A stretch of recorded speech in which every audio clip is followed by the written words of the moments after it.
नमस्कार दोस्तों, Raghav study IQ में आज सभी का स्वागत है। आज हम एक जीके जीएस की नई क्लास लेकर आए हैं। बहुत ही अच्छे क्वेश्चन होने वाले हैं दोस्तों। देर ना करते हुए वीडियो को शुरू करते हैं। बहुत ही अच्छे क्वेश्चन हैं, 25 क्वेश्चन। आपके 25 में से कितने सही हैं कमेंट बॉक्स में अवश्य लिखें। यूपी पुलिस एसएससी जीडी के एग्जाम को देखते हुए हम क्वेश्चन लेकर आए हैं। आपके 25 में से कितने सही हैं जरूर लिखें। तो देर ना करते हुए क्वेश्चनों को शुरू करते हैं। अकबर का पालन पोषण किसने किया था, मतलब अकबर का संरक्षण कौन था, यानी अकबर को लालन पालन पोषण किसने किया था। क्वेश्चन काफी बार पूछा जाता है। तो ये क्वेश्चन किसने किया था, तो वो थे बैरम खां। ऑप्शन नंबर कौन सा सही है, तो डी सही है दोस्तों। ऑप्शन नंबर डी सही है। अपने अपने क्वेश्चन जरूर लिखें कमेंट बॉक्स में किसके कितने सही हैं। ऑप्शन नंबर डी सही है पहले का। अगला क्वेश्चन देख लेते हैं। किसने मुगल साम्राज्य की राजधानी को आगरा से दिल्ली हस्तांतरित किया, यानी मुगल वंश की जो राजधानी थी वो आगरा थी, लेकिन एक मुगल वंश में ऐसा शासक हुआ जो आगरा से अपनी राजधानी कहाँ के लिए ले गया, दिल्ली के लिए। तो वो कौन सा शासक था, तो वो था शाहजहां। आपको ध्यान रखना कौन था, शाहजहां। ऑप्शन नंबर डी सही है दोस्तों। अगला क्वेश्चन देख लेते हैं। क्वेश्चन नंबर 3 क्या है। बाबर का मूल रूप, बाबर मूल रूप से कहाँ का निवासी था, यानी कि बाबर वास्तव में कहाँ का निवासी था, तो वो था कहाँ का, फरगना का। आपको ध्यान रखना है फरगना का, फरगना का। आपको ध्यान रखना ऑप्शन नंबर ए सही है। बाबर मूल रूप से कहाँ का निवासी था, तो वो था फरगना का। अगला क्वेश्चन देख लेते हैं। Question number 4। किस युद्ध में बाबर ने जिहाद का नारा तमगा नामक कर को समाप्त किया, मतलब जिहाद का नारा दिया था और तमगा नामक कर को समाप्त कर दिया, और युद्ध जीतने के बाद उसने खुद ने गाजी की उपाधि धारण कर ली थी। तो वो कौन सा युद्ध था, किस युद्ध में, तो वो था खानवा का युद्ध। ऑप्शन नंबर ए सही है। आपको ध्यान रखना है कौन सा युद्ध था जिसने तमगा नामक कर को समाप्त किया और जिहाद का नारा दिया और गाजी की उसने उपाधि धारण कर ली थी, तो वो था खानवा का युद्ध। दोस्तों वीडियो को अच्छी लगे, वीडियो की क्वालिटी अच्छी लगे तो वीडियो को लाइक करें। चैनल सब्सक्राइब नहीं किया है तो राघव स्टडी आईक्यू को अवश्य ही सब्सक्राइब कर लें। दोस्तों जल्दी अगला क्वेश्चन देख लेते हैं। क्या है अगला क्वेश्चन। रामचरितमानस के लेखक तुलसीदास किसके शासन काल से संबंधित हैं, यानी कि तुलसीदास किसके शासन काल में उसके दरबार में रहते थे, तो वो थे अकबर के। आपको ध्यान रखना है अकबर। अगला क्वेश्चन देख लेते हैं। Question number 6। बाबर ने पहली बार पश्चिम से कहाँ होकर भारत में प्रवेश किया। जब बाबर भारत में आया था तो बाबर ने सबसे पहले भारत में किस जगह से प्रवेश किया था, तो वो था पंजाब स्टेट। आपको ध्यान रखना है कौन सा राज्य था, पंजाब। अगला क्वेश्चन देख लेते हैं। किस मुगल शासक को का 2 बार राज्याभिषेक हुआ, यानी कि 2 बार राज तिलक हुआ था, वो कौन सा शासक था जिसका 2 बार राज तिलक हुआ था। काफी बार क्वेश्चनों में पूछा गया है, तो वो था औरंगजेब। आपको ध्यान रखना है ऑप्शन नंबर सी सही है। Option number C. दोस्तों आपके 28 में से कितने सही हैं जरूर कमेंट बॉक्स में लिखें।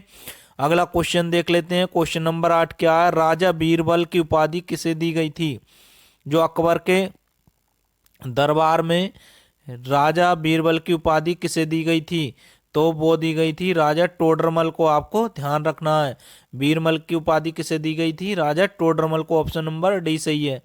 अगला क्वेश्चन देख लेते हैं। ग्रांड ट्रक सड़क जोड़ती है राजमार्ग, मतलब ग्रांड ट्रक रोड जो बनवाया था वो किसने बनवाया था, शेरशाह सूरी ने। आपको ध्यान रखना है। और ये कहाँ से कहाँ तक, कौन सी जगह से कौन सी जगह को जोड़ती है, कोलकाता से मुंबई ये गलत, दिल्ली व चेन्नई ये गलत, कोलकाता व अमृतसर ये सही है।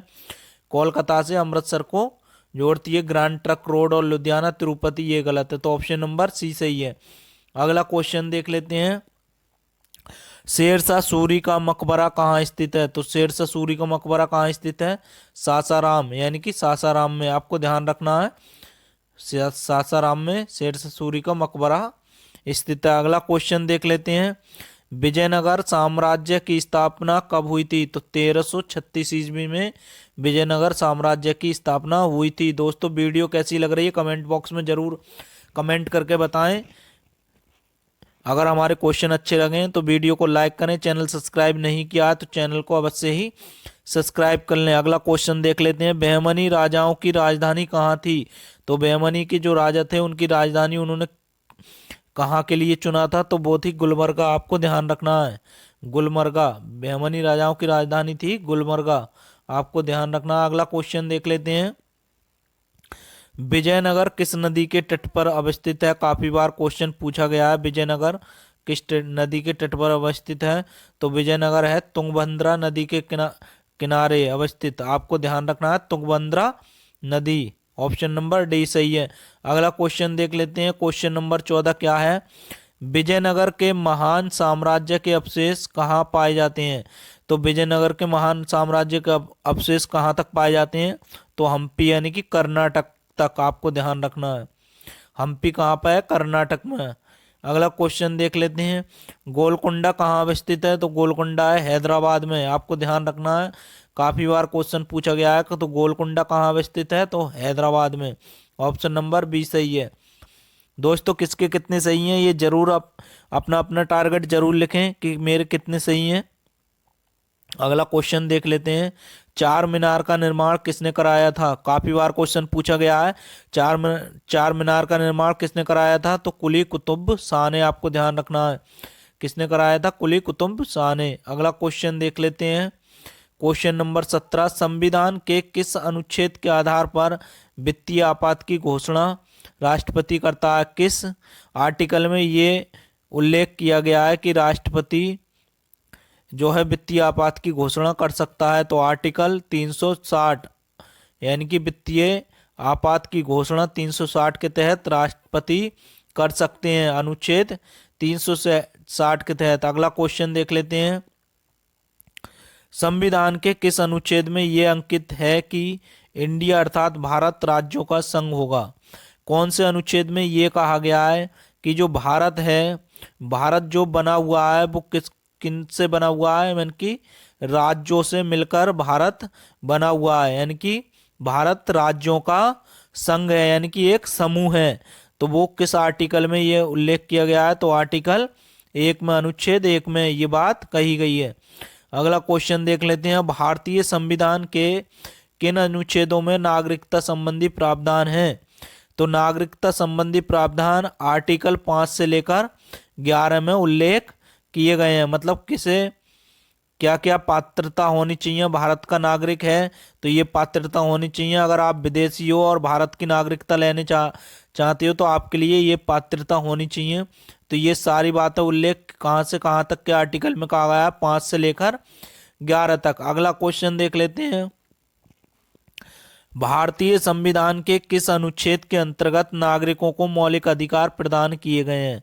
यानी कि फंडामेंटल राइट्स, कहाँ से कहाँ तक फंडामेंटल राइट्स का उल्लेख किया गया है? तो फंडामेंटल राइट्स का जो उल्लेख किया गया है आर्टिकल 12 से लेकर 35 तक। ऑप्शन नंबर सी सही है, आपको ध्यान रखना है। 12 से लेकर 35 तक भारतीय संविधान में मौलिक अधिकारों के बारे में बताया गया है, आर्टिकल 12 से लेकर 35 तक। 21 नंबर क्वेश्चन देख लेते हैं, क्या है 21 नंबर क्वेश्चन?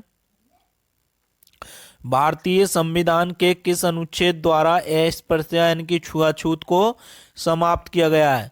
कौन से अनुच्छेद में यह बताया गया है कि आप जाति के आधार पर, धर्म के आधार पर, अमीरी और गरीबी के आधार पर किसी भी व्यक्ति से आप छुआछूत नहीं कर सकते हैं? तो किस आर्टिकल में ये उल्लेख किया गया है? अनुच्छेद 17 में। किसी भी व्यक्ति से आप भेदभाव नहीं कर सकते, जाति के आधार पर, सामाजिक आधार पर, धर्म के आधार पर और राजनीति आधार पर। तो ये बात किस में कही है? आर्टिकल 17 में इसका उल्लेख किया गया है। अगला क्वेश्चन देख लेते हैं, भारतीय संविधान के किस अनुच्छेद में अल्पसंख्यकों के हितों के संरक्षण की व्यवस्था की गई है? यानी कि जो पिछड़ा वर्ग है उनके बारे में, रिजर्वेशन के बारे में, यानी कि कुछ पद होंगे, कुछ नौकरियां होंगी, कुछ ऐसी जगह होंगी जिन्हें कि उनका अल्पसंख्यकों के लिए रिजर्वेशन यानी कि आरक्षण दिया जाना चाहिए। तो अनुच्छेद 29 में ये बात कही गई है। अगला क्वेश्चन देख लेते हैं, राष्ट्रपति सर्वोच्च न्यायालय से संविधान के किस अनुच्छेद के अंतर्गत परामर्श ले सकता है? जब राष्ट्रपति किसी भी विवाद पर या किसी भी कार्य के परामर्श लेना हो तो राष्ट्रपति बेनिश्चित होकर भारत के सर्वोच्च न्यायालय के मुख्य न्यायाधीश या अदर न्यायाधीश से परामर्श ले सकता है। तो ये आर्टिकल 143 में ये बात कही गई है, 143 में ये बात कही गई है कि भारत का जो राष्ट्रपति होगा किसी भी दुविधाजनक स्थिति में वो सर्वोच्च न्यायालय के न्यायाधीश से परामर्श ले सकता है। अगला क्वेश्चन देख लेते हैं। राष्ट्रपति संविधान के किस अनुच्छेद के अंतर्गत लोकसभा को भंग कर सकता है? जब संसद का कोई भी सदन नहीं चल रहा हो, राज्यसभा या लोकसभा में भिन्नता या मतभेद हो गया हो, तो तभी राष्ट्रपति जो है लोकसभा को भंग कर सकता है। ये बात किस आर्टिकल में, यानी कि स्थगन कर सकता है, स्थगित कर सकता है लोकसभा के लिए, लेकिन राज्यसभा के लिए स्थगित नहीं कर सकते। तो वो आर्टिकल 85 में बताया गया है, अनुच्छेद 85 में ये बात कही गई है। तो ऑप्शन नंबर ए सही है 24 का। अगला क्वेश्चन देख लेते हैं। संविधान के किस अनुच्छेद द्वारा संसद की संयुक्त बैठक का प्रावधान किया गया है? तो अनुच्छेद 108 के तहत संविधान की संयुक्त बैठक यानी कि राज्यसभा और लोकसभा को एक बार बैठाने का प्रावधान किया गया है। तो दोस्तों ये थे 25 क्वेश्चन। आपके 25 में से कितने सही हैं? आप कमेंट बॉक्स में ज़रूर बताएं हमें कि हमारे इतने सही हैं। यदि आपके 25 में से 15 क्वेश्चन सही हैं तो आपकी तैयारी अच्छे से चल रही है। मिलते हैं जल्द ही अगली वीडियो में दोस्तों, तब तक बने रहिए। मिलते हैं अगली ही वीडियो में दोस्तों, नमस्कार।